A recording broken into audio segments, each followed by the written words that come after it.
자, 언제 들어오십니까? 네.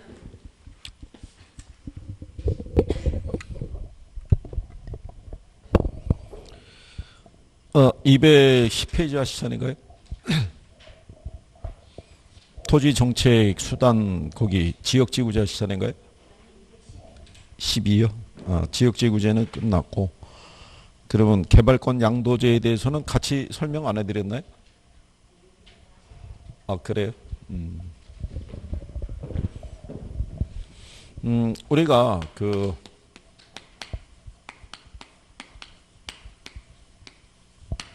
토지 정책을 지난 시간에 배우셨을 때 토지 정책의 목표 중에 하나가 시장 기구를 통해서는 조정하기 어려운 부의 외부 효과를 이제 조정하는 방법 하나고요. 그 다음에 이제 공공재로서 토지를 확보하는 거. 요거 두 가지가 이제 주요한 목표가 되는데, 부의 외부 효과를 조정하기 위해서 쓸 수 있는 정책 수단이 뭐가 있다고 그랬어요? 이게 이제 지역지구제가 있죠. 그렇죠? 그 다음에 이제 토지 확보하기 위해서 이게 공공토지 비축제도라고 얘기를 하는데요. 이게 이제 제도상에서는 이제 토지은행제도. 이렇게도 얘기하는 거죠. 그래서 이제 목표가 이거고, 그 다음에 이제 이런 목표를 달성하기 위한 토지 정책 수단에 가게 되면요.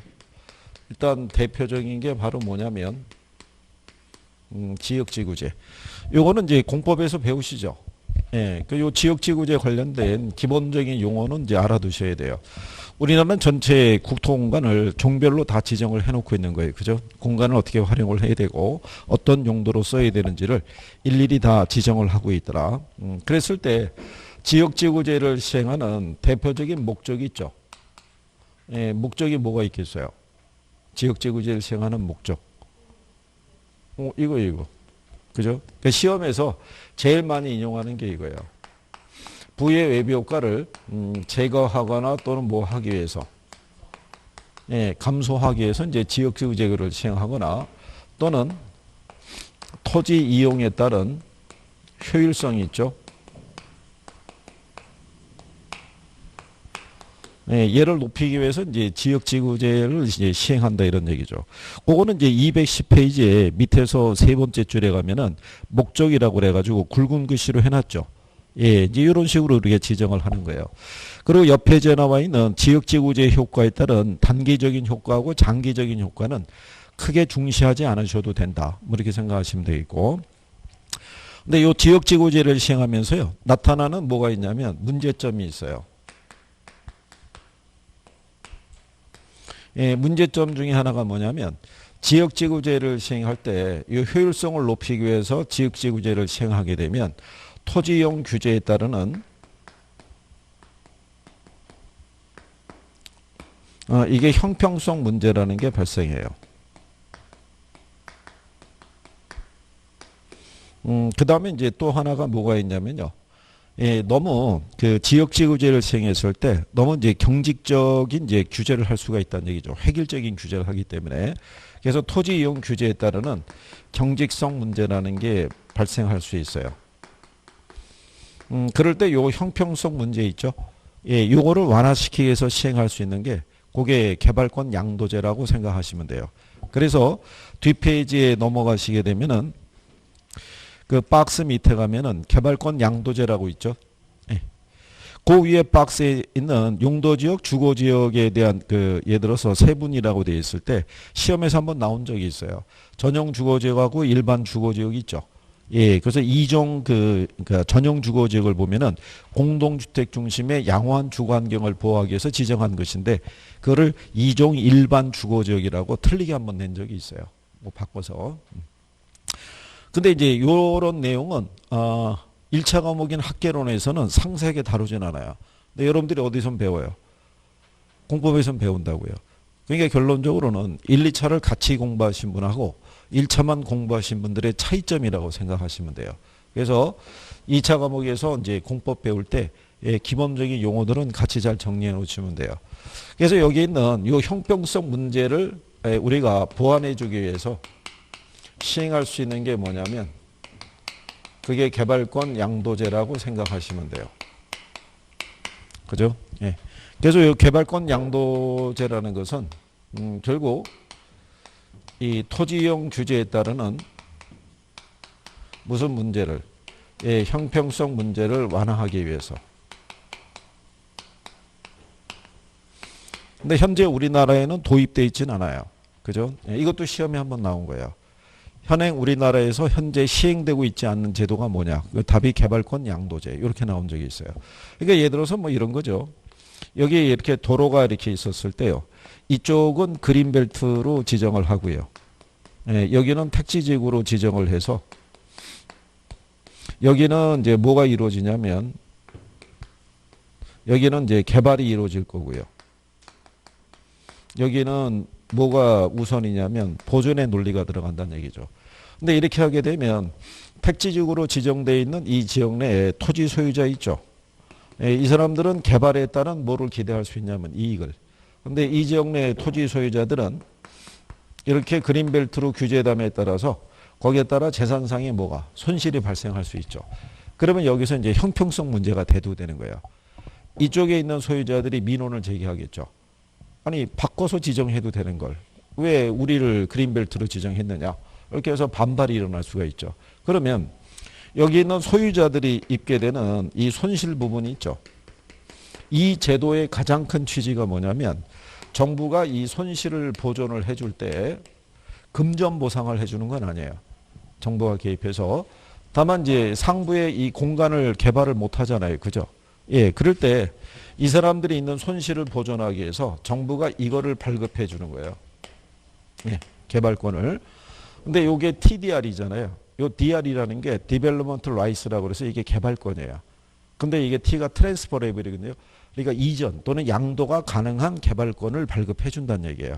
그러면 개발권을 발급을 해줘서요. 이 소유자가 요 개발권을 가지고 자기가 직접 무슨 지역에 가서 개발 지역에 가서 이 권리를 행사할 수도 있고요.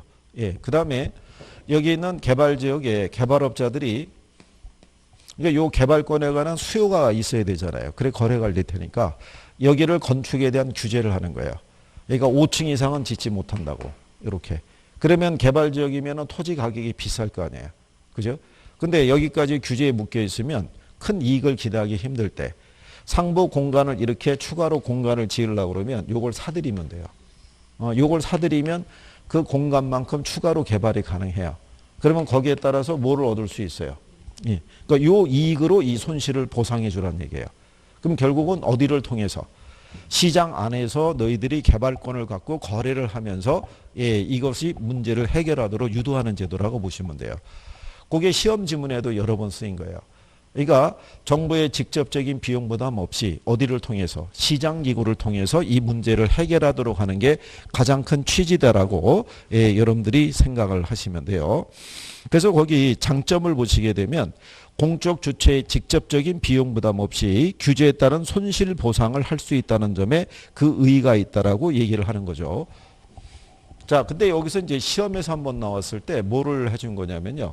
이 사람들의 손실을 보전해 주기 위해서 개발 지역에 토지의 소유권이 있죠. 예, 이걸 주는 걸로 하는 거는 틀린 거예요. 소유권을 넘겨주는 게 아니라 개발권을 활용해서 거기에 따른 이제 이익을 통해서 손실을 보전해 주는 제도다라고 생각하시면 돼요. 근데 이 방법에 따른 여러 가지 이제 문제점이라는 것도 있죠. 일단은 이제 거기 문제점에 보시게 되면요. 그 개발권 양도제는 이미 설정된 규제 상한선 이상으로 개발이 가능하다는 거예요. 여기 보면은 여기 5층까지 이상은 못 짓게 돼 있잖아요. 근데 개발권을 사들이면 그 이상도 개발할 수 있죠. 예, 그러면은 과밀 개발에 문제가 생기는 거예요. 여기서 규제를 했을 때는 적정한 이제 개발에 따른 양을 정해준 건데 개발권을 사들이면은 추가적인 개발이 계속 가능할 거 아니에요. 그러면 너무 밀도가 높아지면서 과밀 개발의 문제가 나타날 수 있다라고 얘기하는 경우죠. 그리고 이제 거기 보시면요. 개발권의 취득 없이 개발 행위가 이루어질 때 있죠. 그러면 불법 개발이죠. 불법적인 증축 뭐 이런 것들이 나올 수 있는 그런 문제점도 나올 수 있더라라고 얘기를 해요. 근데 또 이 개발권 양도제는요. 이건 토지 소유자 간의 문제예요. 그죠? 토지를 소유하고 있지 못한 사람들에서 발생하는 문제는 여기서 다루지는 않는 거예요. 그죠? 이게 여기서 땅을 임차해가지고 쓰는 사람도 있을 거 아니에요. 근데 이렇게 지정이 되면은 이 위에 공간을 전혀 활용하지 못할 때 그 임차인들이 입는 손실에 대해서는 이 방법에서는 다루고 있지 못하다는 거. 예, 그런 내용이죠. 예, 그 다음에 그 4번에 보면요. 개발 지역이 이미 고밀도로 개발이 돼 있을 수 있어요, 없어요? 예, 그러면은 이거 발급해줘도 의미가 없는 거예요. 거래가 안 될 테니까. 예, 그런 문제도 존재하더라. 이런 얘기가 되는 거예요. 그러면은 이렇게 지정을 했을 때 개발권을 많이 발급을 해주면 이런 문제가 해소될 수 있냐면 그렇진 않아요. 개발권을 너무 많이 남용을 하게 되면은 지역지구제 틀이 깨져버리는 거예요. 우리가 이제 거기에 따라서 저층으로 지어야 된다, 중층으로 해야 된다, 고층으로 해야 된다 규제를 다 정해놨는데 개발권만 사들이면은 그냥 다 개발할 수 있을 거 아니에요. 그러니까 너무 많이 남용을 하게 되면은 이 지역지구제 틀이 와야 될 우려가 있다. 거기까지는 여러분 시험에 나온 거예요. 지문으로. 그러니까 그런 정도를 인식을 하시면 될 거예요. 그 다음에 이제 뒤에 가시면요. 용어상에서 뭐 하나 알아두시면 되냐면 그 214페이지 상단 박스에 가게 되면 토지 적성 평가 제도라고 있죠. 예, 그것도 용어상에서는 알아두시는 거예요. 시험 지문에 예, 활용을 해주는데 토지 적성 평가 제도는 뭐냐면요. 여기 보시면은 이쪽은 보전, 여기는 뭐예요? 개발이잖아요. 그러면 이게 시장에서 충돌할 수가 있어요. 여기를 보전 지역으로 지정을 해야 되냐, 개발을 해야 되느냐. 예, 이해가 상충이 될 수 있잖아요. 그죠?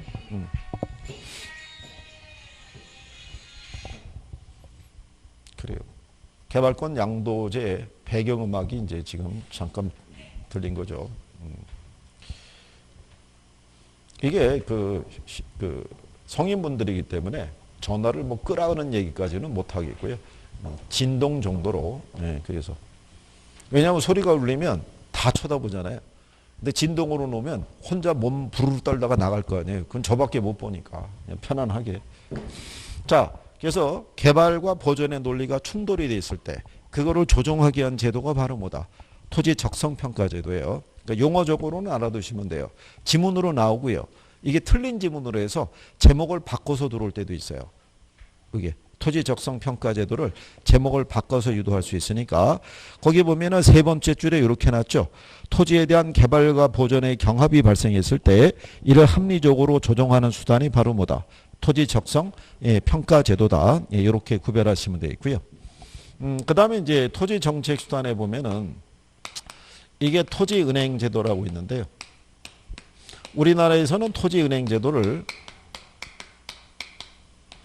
공공토지 비축제도라고 얘기를 해요. 이거를 이제 공공토지 비축제도라고도 얘기를 하고요. 그냥 토지 비축제도라고도 표현을 해주는 거죠. 그럼 이 토지은행 제도라는 것은요. 가령 예를 들어서 이 도시가 있었을 때, 그죠? 예, 가령 예를 들어서 뭐 서울시라고 가정하자고요. 1970년에 서울시의 이 땅값이 있죠. 예. 비싸봐야 뭐 평당 한 1,000원?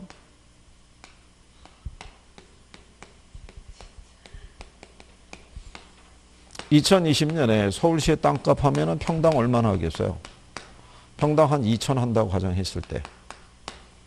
근데 이것도 하나 알아두셔야 되는 게 1960년 기준했을 때 이 강남 땅 불허할 때 왜 평당 100원에 불허했다고 그랬죠? 예, 근데 이거를 화폐 단위로 가치를 지금의 가치하고 비교하면 안 되죠. 이때 당시는 이것도 역시 어떻게 해야 돼요?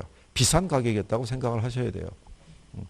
자, 그러면 지금 정도의 서울시 입장에서는 한 50년 시간이 경과해 있으면 서울시 전체를 놓고 보게 되면은 노후화되거나 아니면 불량 주거지가 발생했겠죠. 그러면 이제 주거환경 정비를 해줘야겠는데 이게 예산이 만만치가 않죠. 그렇잖아요. 그럴 때 만약에 이 시점에서 서울시가 한 50만 평이라도 토지를 사서 비축한 게 있으면 지금 유용하게 쓸 수 있어요, 없어요? 유용하게 쓸 수가 있죠. 근데 이제 이게 문제가 뭐냐면은 이게 50년 전에 1,000원이라는 것은 상당히 가치가 높은 거거든요. 예, 그러니까 이 정도 비용을 지출하려고 그러면 이때도 비용이 어떻게 돼요? 만만치 않은 비용이 들어간 거예요. 그죠? 그러니까 이거는 정부나 지자체 재정 자립도가 있었을 때 가능한 거예요. 그러니까 이게 선진국에서 주로 쓰는 제도라는 거는 돈이 많이 들어가는 제도예요. 그러면 지금 정도에서는 유용하게 쓸 수 있잖아요. 그죠?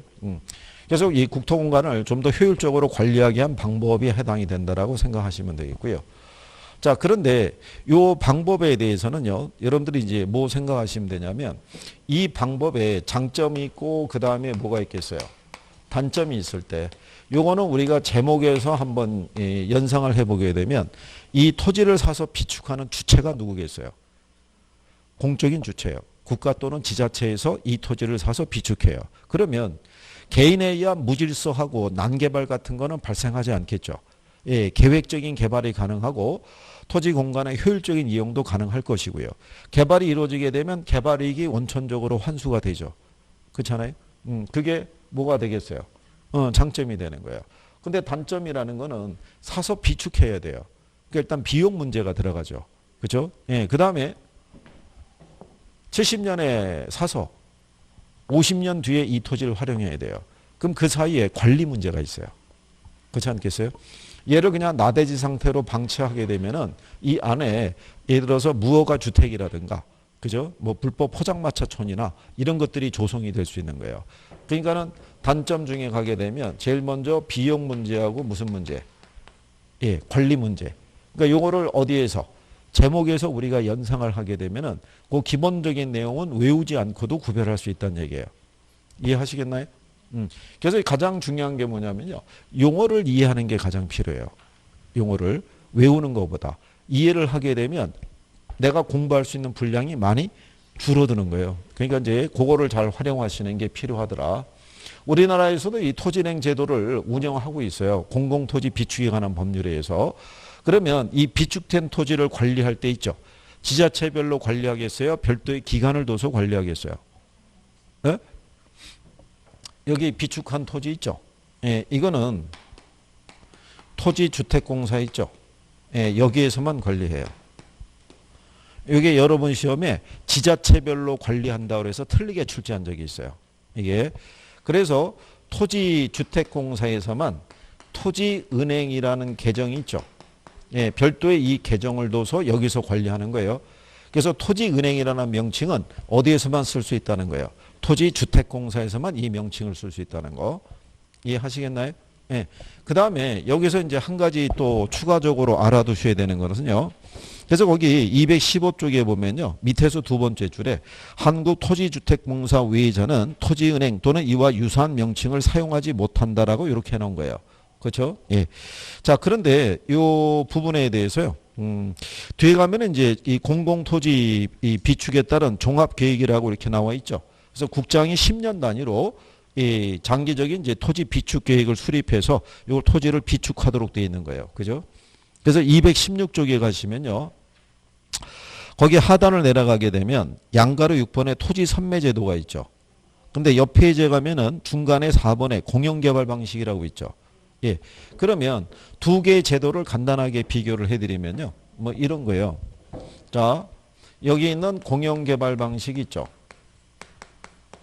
이게 다른 말로 뭐라고 그러냐면 토지 수용 방식이라고 그래요. 토지 수용. 그 다음에 여기 있는 토지은행 제도 있죠. 토지은행 제도에서 보게 되면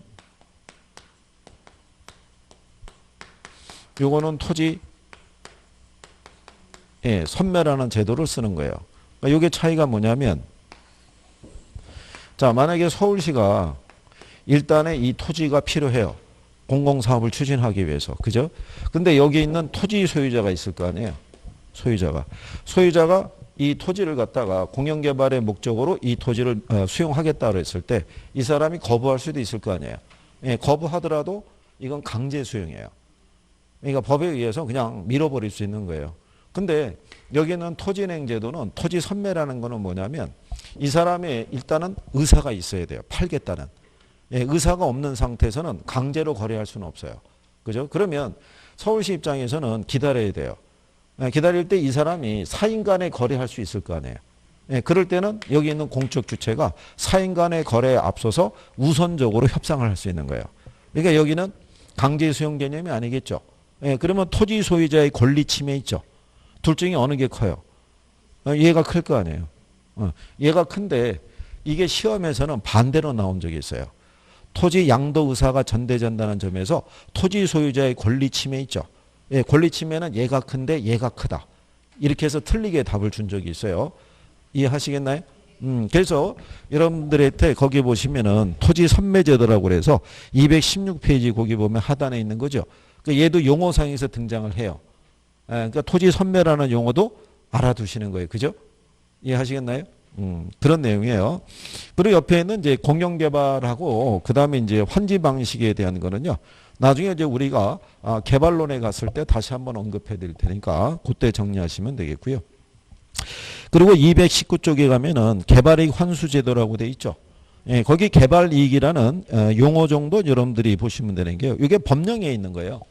예, 그래서 개발이익이란 개발 사업의 시행이나 토지용 계획의 변경, 그 밖에 사회적 경제적 요인에 따라 정상지가 상승분을 초과해서 개발 사업을 시행하는 자나 토지 소유자에게 귀속되는 토지 가액의 증가분을 갖다가 우리가 개발이익이라고 얘기를 해요. 근데 이제 정부의 입장에서는요, 공공기관의 개발 사업으로 인해서 토지 소유자의 노력과 관계없이 정상지가 상승분을 초과해서 개발이익이 발생할 때는 이를 개발 부담금으로 환수할 수 있다는 거예요. 그게 개발이익 환수에 관한 법률이 있죠. 예, 그 부분에 기초해서 운영이 되고 있는 제도라고 보시면 돼요. 그래서 뒷페이지 넘어가시면 상단에 개발이익 환수에 관한 법률이라고 있죠. 예, 거기에 보면은 1번이 개발이익이라고 나와 있잖아요. 그죠? 예, 그리고 거기 보시면은 사망에 보면은 개발 부담금이라는 거는 개발 이익 중에서 이 법에 따라 국가가 부과 징수하는 금액을 뭐라 그런다? 개발 부담금이라고 얘기를 해요. 그러면 개발 부담금 제도는 정부의 시장이 직접 개입 방법이라고 그랬어요. 간접 개입 방법이라고 그랬어요. 간접 개입이에요. 각종 부담금에 대한 것 있죠. 이게 시험에는 어떻게 나오냐면요. 자, 개발 부담금 제도는 정부의 직접적인 시장 개입 방법이다. 그럼 틀릴 거 아니에요. 예, 그렇게 해도 출제한 선례가 있어요. 예, 그래서 그런 용어 정도 알아두시면 되겠고요. 그 다음에 그 밑에 가면 클라크의 개발이익 환수 제도라고 돼 있죠. 예, 거기 보면 이제 뭐 직접 부가법이라는 것도 있고요. 초과매수법, 상세법, 국유화법이 있는데 시험에서 나온 적은 없는데요. 예, 거기 제목에 보시게 되면은 이 초과매수법이라는 것 있죠. 예, 그게 이제 무슨 얘기냐면 뭐 이런 거예요. 정부가 원래는 이 지역 내에서 이 땅이 공익사업을 위해서 필요한 땅인데 이게 이제 정부나 지자체가 매입을 하면은 요 주변 지역의 토지를 노리는 사람들이 있어요, 없어요? 있는 거예요. 그럴 때 정부나 지자체는 이 주변 토지까지도 초과 매수해 버리는 거예요. 예, 그러면은 원천적으로 요 주변 지역에 투기적인 요소가 들어올 가능성을 막아버린다라고 이렇게 생각하시면 돼요. 무슨 말인지 아시겠나요? 그리고 이제 거기 보시면은 상세법이라는 것도 있어요.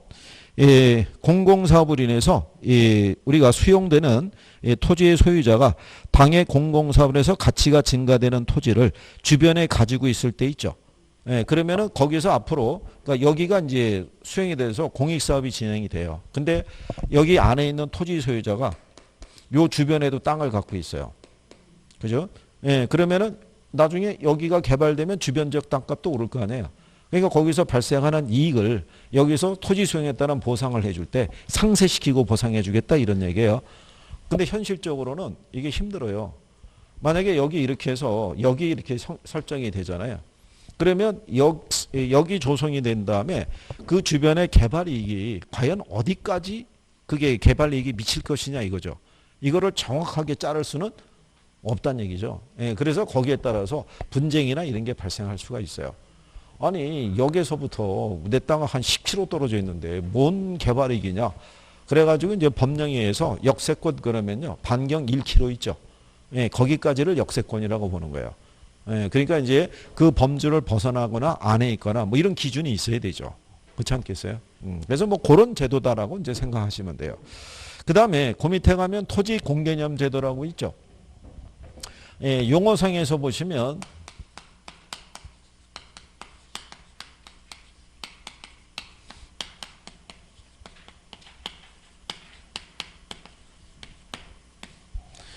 토지 공개념은 토지 국유하고는 성격이 다른 거예요. 토지 국유화라는 거는 이건 공산주의 국가에서 할 수 있는 거고요. 자본주의 경제에서 얘기하는 토지 공개념이라는 개념은 뭐냐면, 자, 이거는 여러분들이 지난번에 헨리 조지라는 사람 뭐 토지 다닐세 들어봤죠? 예. 헨리 조지라는 사람이 명명을 해준 거예요. 토지 공개념이라는 거는. 그 양 사람의 논리는 뭐냐면, 지금은 소유관계가 변화가 돼서 개인 소유가 됐지만 원래 토지라는 거는 개인 소유 이전에 자연히 우리 인간에게 무상으로 공유한 이제 공유물이다라고 보는 거예요. 그렇기 때문에 토지에 관한 소유권은 절대적인 권리로 본다, 안 본다? 안 본다는 거예요. 상대적 권리로 보고 토지를 이용하거나 거래할 때 제한을 가할 수 있다는 게 토지 공개념 제도예요. 그럴 때 우리나라에서는 이 토지 공개념에 관한 3대 법안이라고 있었어요. 그래서 3대 법안 중에 하나가 뭐냐면 택지 소유 상한제라는 게 있었고요. 그 다음에 이 토지 초과 이득세라고 있어요. 이득세제라고 있었고요. 그 다음에 개발 부담금 제도라고 있었어요. 이게 3대 법안이었는데 이 중에서 여러분 시험에 주로 나온 건 얘예요. 택지 소유 상한제. 네. 이거는요. 예전에 문민정부 때 90년대 초반에 그 당시 서울을 비롯한 6대 도시 있죠. 6대 도시에서는 개인이 토지를 200평 이상은 초과해서 소유할 수 없다라는 법률이에요. 근데 만약에 이거를 초과해서 이렇게 소유하잖아요. 그럼 앞으로 이 땅에서 땅값이 이렇게 상승할 거 아니에요. 그러면 이 토지 소유자가 땅값 상승에 따른 이익을 얻을 거 아니에요. 그 이익에 대해서 이걸 부과하는 제도예요. 토지 초과 이득세를. 그런데 이 법은 시장이 공표가 된과 동시에 위원회에 대한 이 시비가 끊이지 않았던 거예요. 재산권 침해 아니냐. 자본주의 경제에서 소유권을 제한을 둔다는 게 말이 되느냐. 그리고 여러분들이 세법에서 배우셨지만 과세를 하려고 그러면 이익이 발생한 시점에서 과세를 해야 되지 앞으로 이익이 발생할 거라고 간주해서 과세하는 법이 어디 있느냐. 그래서 헌법재판소에다가 위헌 제청을 했어요. 그런데 우리나라 헌재도 정치적인 부분을 많이 영향을 받기 때문에 이 법을 도입을 했을 때 정권 하에서는 판정을 안 내려줬어요. 정권이 바뀌고 IMF 터진 직후 있죠. 예, 그때 헌법 뭐 불합치 뭐 이런 식으로 해가지고 두 개의 제도가 없어진 거예요. 그래서 지금은 남아있는 게 이거밖에 없어요. 근데 여러분 시험에 얘가 현행 우리나라에서 시행되고 있지 않는 제도 있죠. 예, 걔가 뭐냐 그래서 얘가 활용을 한 두세 번 했어요. 재작년인가 뭐 이렇게도 나온 적이 있어요. 현행 우리나라에서 시행하고 있는 제도를 고르시오 이렇게 나온 거예요. 그러니까 시행하고 있는 제도에서 주어진 게 뭐냐면 분양가 상한제라는 게 있고요. 니은에 준 게 이거 준 거예요. 택지 소유 상한제. 그리고 디귿에 준 게 뭐냐면 실거래가 신고 있죠. 우린 실거래가 신고해야 하네요. 하잖아요. 이거 두 개가 답이었어요.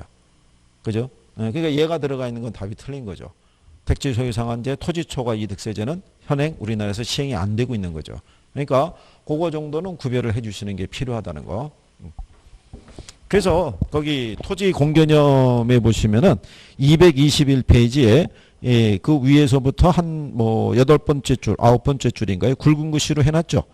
헌재는 토지 초과 이득세법에 의한 헌법 불합치 이 결정을 그 다음에 택지 소유 상한법에 대한 위헌 결정을 받아서 뭐 했다는 거예요. 폐기했다라고 얘기하는 거죠. 그래서 그렇게 구별하시면 되겠고요.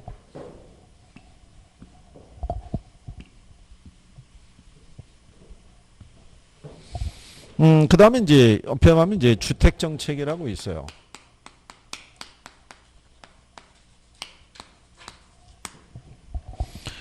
예, 주택정책이라는 것은요, 결국 이 주택시장에서도 주택이라는 자원이 효율적으로 배분이 안 되겠죠. 그렇죠? 예, 그래서 그 문제를 해결하기 위해서 이제 누가? 정부가 이제 시장에 개입한다 이런 얘기죠.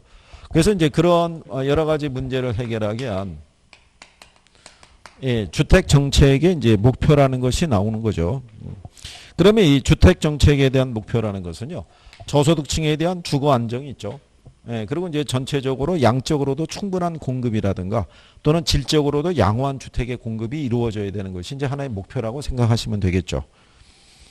이게 이제 주택에 대한 부분은 어떻게 보시면은 단기적으로 해결할 수 있는 건 아니에요. 이게 이제 양적으로 충분한 주택을 공급하고요. 질적으로 충분한 주택을 공급을 하는 게 목적인데 문제는 아무데나 짓는다고 수요가 발생하지는 않거든요. 예전에 그랬던 적도 있어요. 강남에 따른 수요 있죠. 강남에 너무 많이 수요가 몰리니까. 그래서 이 수요를 분산시키기 위해서 여기다가 신도시를 조성한 거예요. 근데 강남 수요가 김포로 가겠냐고요. 안 갈 거 아니에요. 그래서 이게 원래 신도시 개발 사업이 규모가 축소된 거예요. 이게 원래는 뭐 이 안에 많은 뭐 40만 원 뭐 이렇게 해서 확 짓겠다, 뭐 신도시 개념 짓겠다 그러다가 반응이 없잖아요. 그러니까 개발에 대한 계획이 이제 축소된 거죠. 그래서 어쨌든 간에 그래도 이쪽에다가 주거 공급이 이루어져 가지고요. 그래서 이때도 그 발빠른 사람이 김포에서 강릉 넣으면은 여기거든요. 이렇게. 그죠? 예, 그래서 그때 여기 일산 쪽에 가게 되면 대곡역인가 뭐 여기 하나 있어요. 여기 그 보면 벌판에 서 있어요. 이용객이 별로 없어요. 그게 환승역으로 쓴 거야. 이쪽으로. 쭉 가다가 그러면은 이쪽에서 강 건너서 이쪽 구간으로 진입이 좀 빨라지겠죠. 그런 목적으로. 그래서 예전에 신도시 개발할 때 뭐 그런 목적으로도 이렇게 다 해놨는데 아직은 뭐 환승역으로서는 뭐 조성은 안 돼 있고요.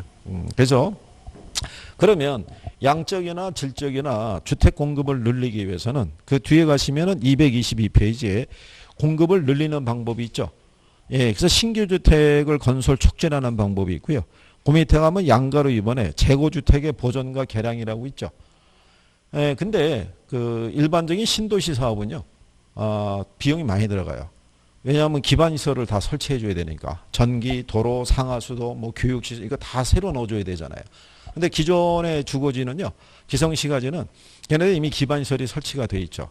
그러니까 걔네들은 뭐 리모델링이라든가 재개발, 재건축을 통해서 공급을 늘리는 효과를 가져올 수 있다라고 얘기를 해요.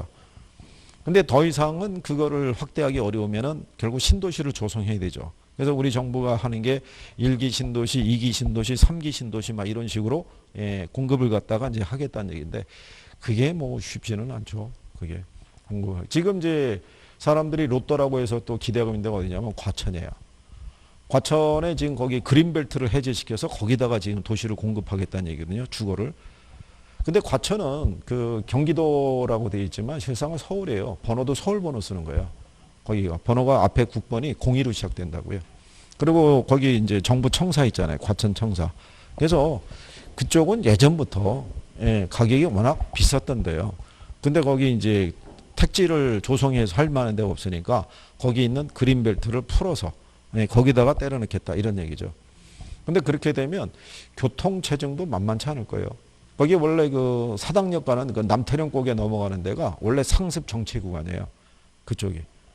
그래서 쉽지는 않을 거라고 보는데 어쨌든 뭐 공급이 늘어나야 어쨌든 간에 주거의 안정도 유도할 수 있고 집값 안정에도 기여할 수 있는데 모르겠어요. 그 과천의 그 3기 신도시가 조성이 됐을 때 과연 강남 수요가 글로 빠지겠냐.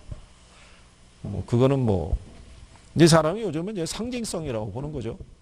강남이 집 한 채 갖고 있다는 거는 상당한 사회적 지위를 나타내는 이제 그런 게 되는 거죠. 그죠?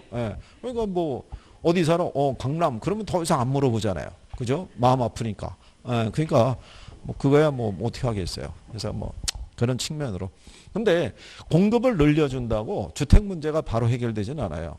만약에 해서 정부가 8평, 뭐 11평, 13평 이렇게 작은 규모의 주택을 공급하더라도 그거를 소비할 수 있는 능력이 있죠. 구매력이 없으면은 문제가 해결되기 어려워요. 그러니까 공급 측면에서는 공급도 늘려주지만 수요 측면에서는 구매력을 강화시켜주는 것도 하나의 꼭 필수적인 방법이라고 보시면 돼요. 그래서 옆에 223페이지 상단에 가면 수요 측면에서는 뭐를 강화시켜주는 거예요? 구매력. 구매력을 강화시켜주는 가장 좋은 건 뭐냐면요. 주택금융제도를 개선해 주는 거예요. 장기 저리여건으로 주택금융의 지원이 활발하게 이루어지면 어느 정도는 주거에 대한 안정 뭐 이런 걸 유도할 수가 있죠. 근데 결국은 주거비 보조해 주려고 그러면 뭐가 있어야 돼요? 예산이 있어야 돼요. 돈이 있어야지 해줄 수 있는 거예요. 그러니까 돈이 있으면 복지 정책이나 이런 거 다 해줄 수 있어요. 그죠? 예. 그러니까 뭐 그런 내용이라고 보시면 되고요. 그러면 요 주택 정책에 가게 되면요. 한 페이지 넘기시면 임대주택 정책이라고 있죠. 예. 여기는 그때 별표 3개라고 그랬어요. 시험에서 잘 인용이 되는 건 뭐냐면 우리가 이제 정부가 시장에 개입해야 되는 이유 중에 하나가 뭐냐면 사회적 목표를 달성하기 위해서 그 목표 중에는 보면 저소득층의 주거 환경을 개선하는 데 초점이 있는 거예요. 거기 쓰는 대표적인 정책이 임대주택 정책이에요. 그래서 시험에 꾸준히 나온다고 생각하시면 돼요. 근데 여기서 이제 제일 먼저 나오는 게 뭐냐면요. 그게 임대료 규제예요.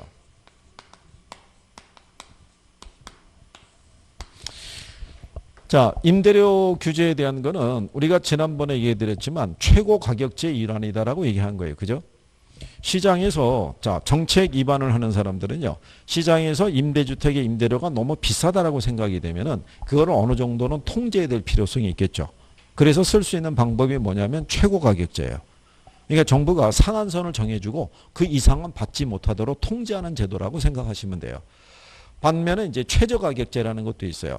너무 가격이 저렴하게 책정이 돼 있다. 그럼 최소한 요거는 받게끔 해줘야 될 거 아니냐. 그렇게 해서 쓰는 최저 가격제의 대표적인 게 최저임금제도예요. 그래서 요거는 최고 가격제의 일환이라고 생각하시면 돼요. 그죠? 그러면 임대료 규제를 하게 되면요.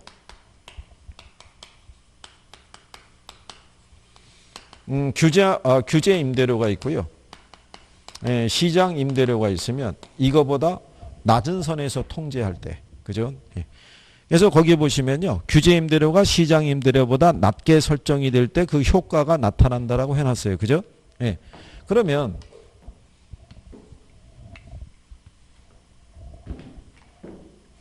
요게 단기가 있고요.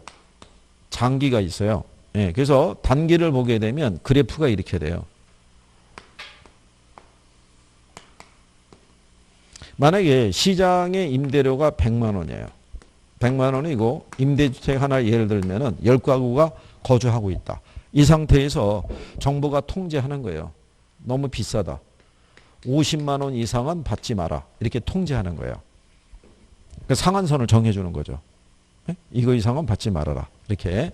그러면 이렇게 해서 규제를 하게 되잖아요. 그러면 일단 임대료가 어떻게 돼요? 하락했잖아요. 그죠? 단계에 나타나는 효과가 뭐냐면 일단 임대료가 어떻게 돼요? 예, 하락한다는 거. 그렇죠? 예, 그러면 임대료가 하락하게 되면 임대업자는 손해잖아요. 그렇죠? 그럼 임대업자 입장에서는 임대료 다시 올려야 되겠죠. 임대료 올리려면 어떻게 해야 돼요? 그렇죠. 공급을 줄여야 돼요. 근데 수직선이잖아요. 이게 완전 비탄력이라는 거예요.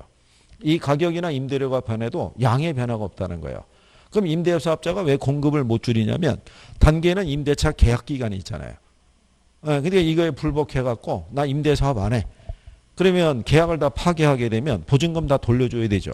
거기에 따라 자기가 파기한 거니까 이주비나 뭐 이런 거 다 지원해 줘야 되니까 이 사람 입장에서는 단계는 어떻게 해야 돼요? 그냥 받아들일 수밖에 없는 거예요. 그죠? 그래서 단계는 임대료 하락에 따른 소득 재분배라는 효과가 나올 수 있어요. 즉 임대업자가 벌어들이는 소득의 일부가 누구에게로? 임차자에게로 배분되어지는 효과가 발생할 수 있는 거예요. 근데 단계는요. 여기 보면은 수요가 요만큼 늘어요. 요만큼. 수요는 늘어나는데 이 수요가 늘어나는 양이 많지는 않다는 얘기예요. 왜냐하면 임대료가 싸진다고 그래가지고 집에서 바로 독립할 수 있는 건 아닌 거예요. 얘들도 보증금 마련하거나 하려고 그러면 시간이 걸리잖아요. 그러니까 수요는 늘어나더라도 그 수요의 크기가 그렇게 크지는 않은 게 어디에서 나타나는 거다? 단계에서 나타나는 거다라고 보시면 돼요. 근데 이제 이게 장기로 가게 되면요. 그림이 이제 이렇게 바뀌어요. 자, 여러분들이 이거 앞에서 탄력성 할 때 배웠죠. 단기는 수요나 공급이나 비탄력인데 장기는 둘 다 탄력적이 된다고 그랬죠. 자, 그러면은 이렇게 되는 거죠. 100만 원이고 10가구 이렇게 있다라는 가정에서 정부가 이렇게 통제하는 거죠. 50만 원 이상 받으면 안 된다고. 그죠? 그럼 임대료가 하락하니까 단기는 어쩔 수가 없는데 장기 시간이 지나면 임대차 계약 기간이 끝났잖아요. 그러면은 임대주택의 공급이 어떻게 돼요? 감소하죠. 임대사업을 하려는 사람들이 줄어들죠. 네. 근데 임대료의 부담이 적어지니까 뭐는 증가해요? 수요는 증가하죠. 그러면 단기에 비해서는 이 초과 수요에 대한 현상이 훨씬 더 어떻게 돼요? 커지죠. 그래서 여기서 나타나는 대표적인 것 중에 하나가 뭐냐면요. 장기적으로는 임대주택의 공급이 어떻게 되겠어요? 감소해요. 감소하면서 초과 수요가 확대된다라고 보시면 되겠죠.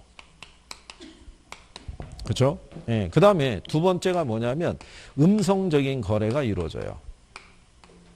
그래서 암시장이 형성이 돼요. 거기에 따른 이중 가격의 문제가 발생해요. 그죠? 수요는 늘었는데 공급이 부족하잖아요. 그러니까 시장에서는 암시장이 형성이 돼요. 그래서 실제 시장에서는 한 150만 원의 거래가 되는 거예요. 그러니까 여기는 암시장 가격이고요. 여기는 정부의 규제 임대료잖아요. 그래서 이중 가격의 문제가 발생하죠. 그죠?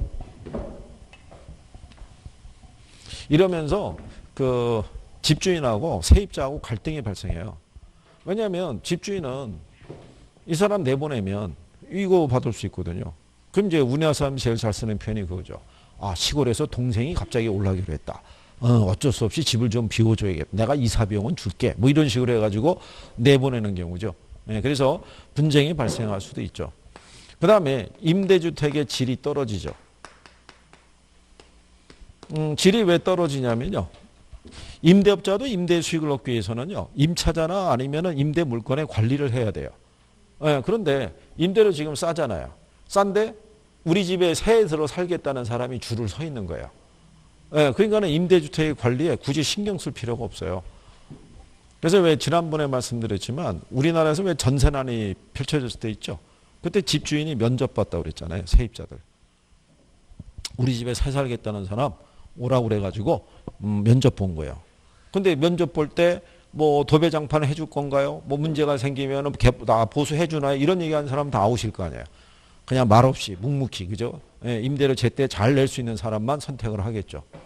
그 다음에 임차자들의 주거 이동이 제한이 돼요.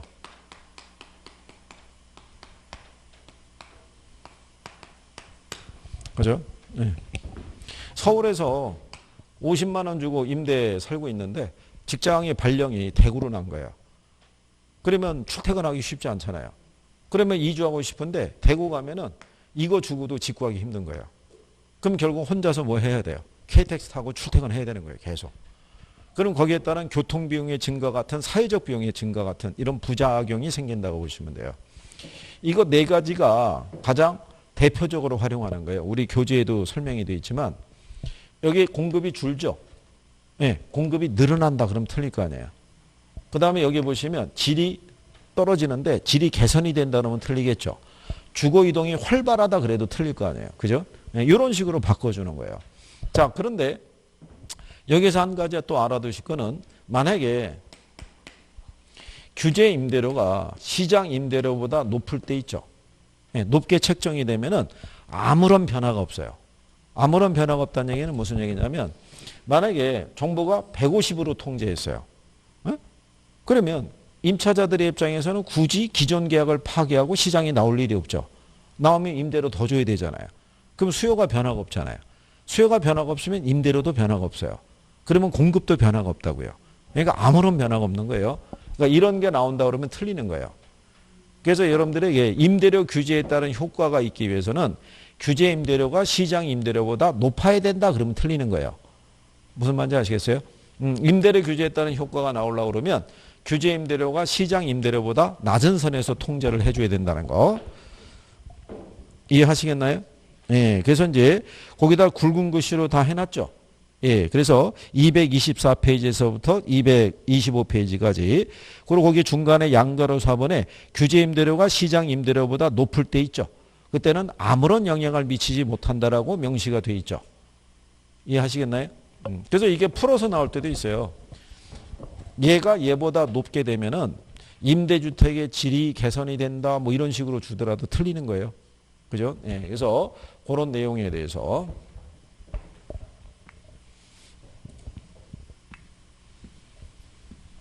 나중에 모의고사 보면은 문제가 나올 거라고요. 그죠?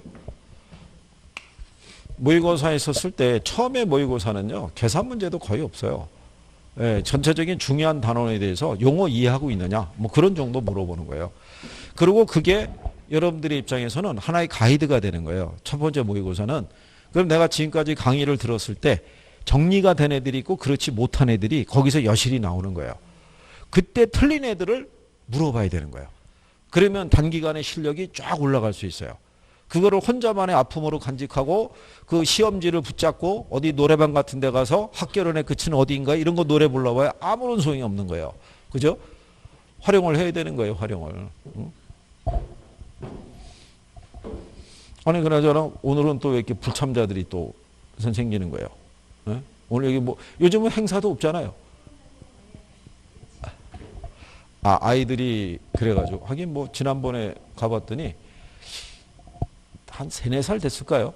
예, 아이 데리고 참석하신 분도 있더라고요. 예. 근데 아이가 제가 아주 어린 애는 그 갓난아기 있죠? 예, 걔도 데리고 수업해 본 적도 있어요. 예, 근데 잘 자더라고요. 뭐 했을 때 어느 정도의 뭐 소음이 있고 뭐 그래도 뒤에서 누워서 잘 자고 있더라고요.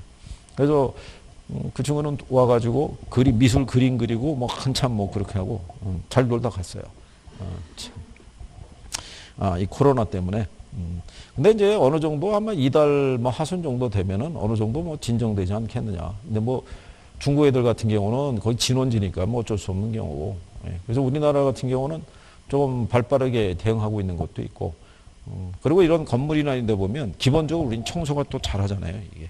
예. 그렇기 때문에 이게 대기 중에 오염이 되면은 심각한 건데 그건 아니고 사람 간의 접촉을 통해서 감염이 된다. 뭐 이런 얘기니까요. 예. 그래서 그렇게 보시면 되겠고. 그래서 이제 아이들 때문에 그렇겠군요. 그러면 나중에 뭐 동영상은 보시겠나요? 동영상을 본다. 또 집중해서 보셔야지 또. 그렇잖아요. 앉아갖고 한 30분만 자세 유지하다가 또 밑으로 자꾸 내려가게 되면은, 그러면 또 의미가 없죠. 그렇지 않겠어요? 자, 그 다음에 이제 임대료 보조라고 있어요. 밑에 가면. 자, 근데 이제 두 번째 나오는 게 임대료 보조예요. 예, 근데 이제 여러분들에게 말씀드린 게 저건 규제고 이건 보조잖아요. 그죠? 예, 얘가 더 정책적인 측면에서는 이게 더 효과가 커요. 저거는 정치하는 사람들의 립 서비스예요. 말로만 통제하는 거고 이거는 보조니까는 정부가 재정 지출을 해주는 거예요. 그러니까 이게 훨씬 더 효과가 좋다라고 얘기를 하는 거죠. 그래서 거기 임대료 보조에 보시면요. 그 내용에서 225페이지 중간 조금 밑에 있죠. 일정 수준 이하 저소득층의 정부가 무상으로 임대료 일부를 보조해 주는 건데 임대료 규제보다 시장 기능에 좀 더 부합하는 방식이라고 얘기할 수 있는 경우죠. 예. 우리나라에서도 임대료 보조에 관한 그 제도라는 게 이제 주택 바우처 제도라는 게 있어요. 파우치라고 그래가지고 이 쿠폰으로 주는 거예요. 임대료를. 보조해 주는 논리가 있는데 아직은 우리나라에 도입은 안 돼 있어요. 전면적으로. 예, 왜냐하면 이게 2008년부터 도입하려고 그랬는데 예산 문제예요. 돈 문제. 근데 이제 이게 항상 정치권에서는 반대하는 거죠. 포퓰리즘 아니냐. 뭐 이렇게 많이 퍼주려고 그러냐. 그러다가 또 이게 바뀌면은 또 반대로 또 반대하고 뭐 이런 것도 있고 예산 확보도 안 되고 뭐 그런 거죠. 근데 요게 이제 임대료 보조해 주게 되면요. 이게 수요자에게 보조해 줄 수도 있고요. 공급자에게 보조해 줄 수도 있어요. 근데 수요자에게 보조해 줄 때 보면은 예, 소득 보조라는 게 있고요. 집세 보조가 있어요. 자, 여기서 지난번에 한번 설명해 드렸죠. 우리나라 이제 사회보장 정책을 보게 되면 소득 보조해 주는 게 있고요. 그 다음에 현물 보조해 주는 게 있고 가격 보조해 주는 게 있는데 소득 보조는 현금으로 주는 거예요. 이거 현금으로. 그러면 임차자들의 입장에서는 효용 증대 측면에서는 얘가 유리해요. 현금으로 받는 게. 여러분도 그렇잖아요. 만약에 해서 특정한 용도로 사용하게끔 용처가 정해진 상태에서 보조를 받게 되면 달리 쓸 수가 없잖아요. 근데 현금으로 받으면 주거비로 쓸 수도 있고 다른 재화를 소비할 때도 그걸 내가 활용할 수 있으니까. 그러니까 효용 증대 측면에서는 뭐로 주는 게 낫다는 거예요. 현금으로 주는 게 낫다는 거예요. 근데 여기 보면 집세 보조죠. 그러니까 얘는 뭐로만 쓰게끔 집세로만 사용하게끔 지원해 주는 거예요. 그러면 요거는 정책 측면에서는 얘가 유리해요. 그러니까 정책 측면에서 유리하다는 얘기는요. 임대주택의 소비 있죠. 예, 소비를 늘린다는 측면에서는 집세 보조가 낫다는 거예요. 지난번에 한번 이렇게 설명해 드린 것 같은데 인천 계양지구하고요. 경기 평택 있죠. 여기에 각각 임대주택이 공급이 됐어요. 공급이 됐는데 얘는 100% 분양이 됐어요. 근데 여기는 미분양이 발생한 거예요. 그거는 이제 수요자 입장에서는 이 인천하고 경기 평택이 있었을 때 심리적인 관계에서는 얘가 훨씬 가깝다고 본 거예요. 얘는 상대적으로 좀 멀다고 보고 출퇴근하기가. 근데 이렇게 미분양이 발생하면 이거는 정책적인 측면에서는 실효성이 떨어지는 거예요. 공적 자금이 투입됐는데. 그러니까 미분양이 발생하면 돼야 안 돼요? 안 되겠죠. 그러니까 그때는 현금으로 주는 것보다는 뭐로? 집세로만 쓰게끔 용처를 정해주고 하게 되면 미분양에 대한 부분을 좀 더 줄일 수 있다는 얘기죠. 그러니까 소비를 좀 더 늘릴 수 있다. 그죠? 그래서 이제 그런 차원이라는 얘기죠. 근데 소득 보조해주든 집세 보조해주든 둘 다 주택에 대한 소비만 늘어나는 게 아니고요. 다른 재화의 소비도 늘어나는 건 둘 다 똑같아요. 왜냐하면 집세를 보조받게 되면 그만큼의 소비 여력이 더 생기잖아요. 원래는 내가 내 돈으로 50만 원 집세를 내야 되는데 집세를 50만 원 보조를 받으면 50만 원만큼 추가로 내가 다른 곳을 소비할 수 있어요, 없어요? 예, 그럴 수 있으니까. 둘 다 그 효과는 똑같이 나타나는 거예요. 그 다음에 공급자에게도 보조해 줄 수 있어요. 공급자에게 주택도시기금 아시죠? 응? 예전에 국민주택기금에 명칭이 주택도시기금으로 바뀐 거예요. 그래서 얘는 국민주택 규모 이하의 주택이 있죠. 얘들을 건설하거나 임대하거나 리모델링 할 때 이 기금의 지원이 이루어지는 거예요. 그죠? 그러면 이 기금을 누구에게? 공급자에게 이 기금을 지원해 주면 공급이 늘어날 수 있어요, 없어요? 늘어날 수 있겠죠. 그러면 공급이 늘어나니까 임대료가 어떻게 돼요? 예, 싸게 공급이 이루어질 수가 있겠죠. 그러니까 임대료의 안정화 측면에서는 이거보다는 이게 좀 낫다라고 보는 거예요. 근데 공급자에게 보조해 주면요. 무슨 문제는 또 있냐면 거주지 선택에 제한이 걸려요. 그죠? 예를 들어서 서울에서 가령 예를 들어서 한 8평짜리 원룸이 있죠. 예, 원룸에 임대료면 못해도 한 3, 40 줘야 될 거 아니에요. 그죠? 그런데 8평 원룸에 대한 임대료가 한 8만 원 하는 데가 있대요. 알아봤더니 강원도 원주시래요. 그러면 내가 얘 소비하려고 그러면 글로 주거 이동을 해야 되는 거예요. 공급되는 곳에서 소비할 수밖에 없다는 거예요. 이해하시겠어요? 그래서 그런 내용에 대한 거를 구별할 수 있으시면 되죠. 그래서 거기에 보면 수요자 보조라고 그래서 225페이지에 가시면 밑에서 5번째 줄에 자, 소득 보조하고 집세 보조 두 가지가 있다라고 명시해 놨죠. 예, 그래서 그 내용 보시면 되겠고, 그 다음에 이제 그 내용에서 뒤로 넘어가시게 되면은 중간 박스에 임대료 보조의 장단기 효과라고 있죠. 예, 요것도 지금은 크게 뭐 중시하지 않으셔도 돼요. 얘들은 다 장단기에 대한 부분은 잘 언급이 안 되는데요. 다만 여기서 큰 틀에서 알아두실 거는 임대료 규제는 임대주택의 공급을 줄여요. 근데 임대료 보조하게 되면은 임대주택 공급이 늘어난다는 거. 그거는 기본적으로 구별해 주시고요. 거기 226페이지에 가면 하단에 주택 바우처 제도라고 있죠. 예, 요게 이제 임대료 보조하는 제도라고 생각하시면 돼요. 누구에게 지원해 주는 거냐면 수요자에게. 그래서 그 정도 여러분 시험에 인용이 됐다. 예, 이렇게 정리하시면 될 거예요.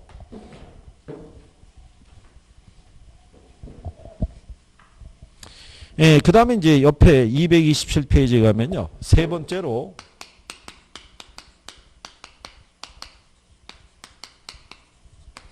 예, 공공임대주택이라고 이제 해놓은 거죠.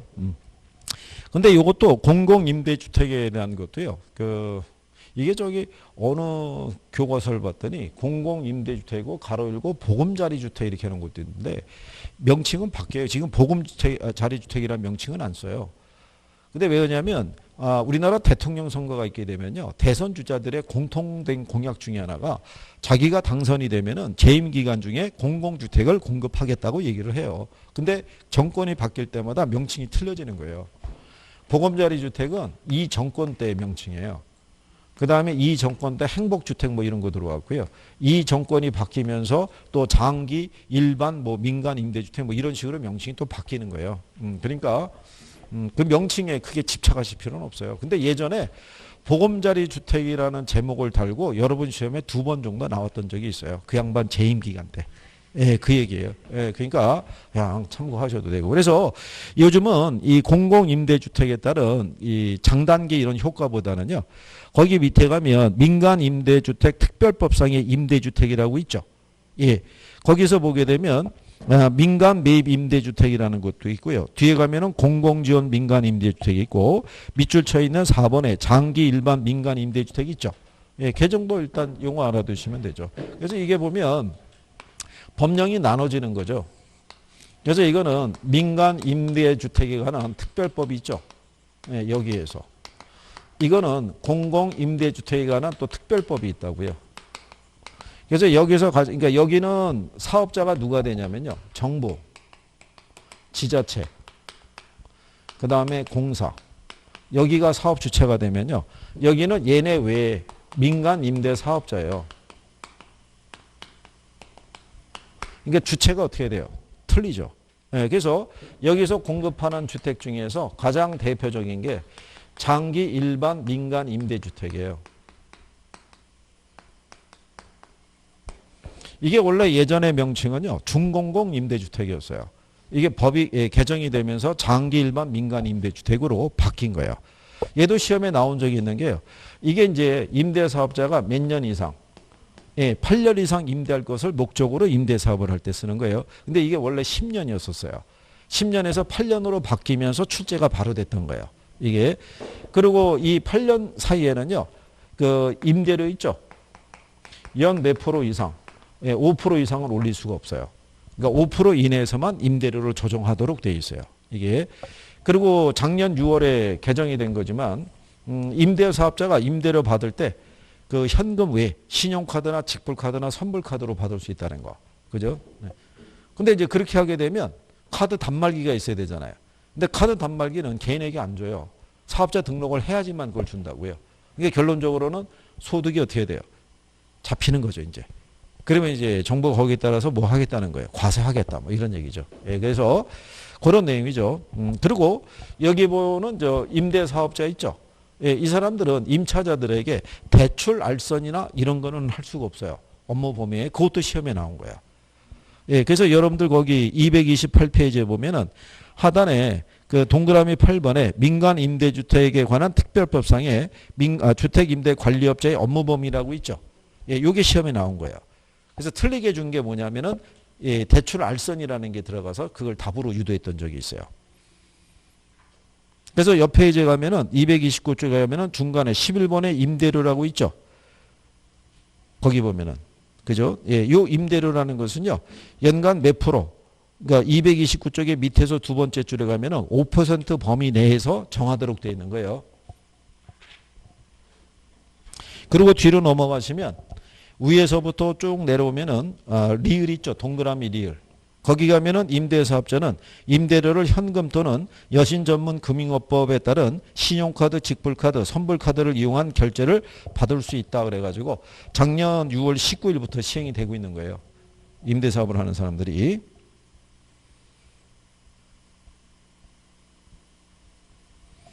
그래서 이제 그런 내용들을 여러분들이 보시면 되겠고요. 그 다음에 옆 페이지에 가시면 그 231페이지에 가면 맨 위에 공공주택 특별법상의 공공임대주택이 있죠.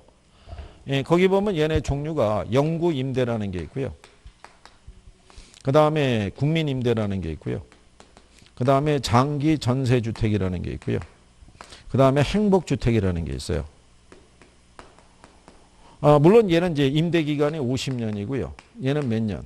30년. 얘는 20년이에요. 얘는 여기서 이게 시험에 나온 거예요. 20년인데 30년으로.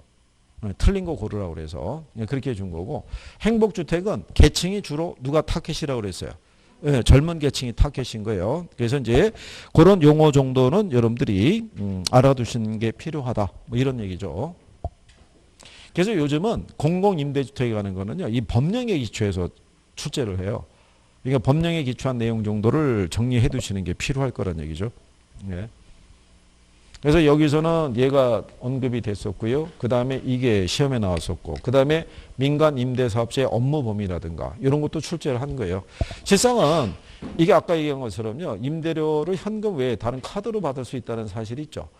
이게 집에서 공부하는 분들은 그 사실을 모를 수가 있다고요. 그러면 상식적으로 보면 지금까지 임대료 다 현금으로 냈잖아요.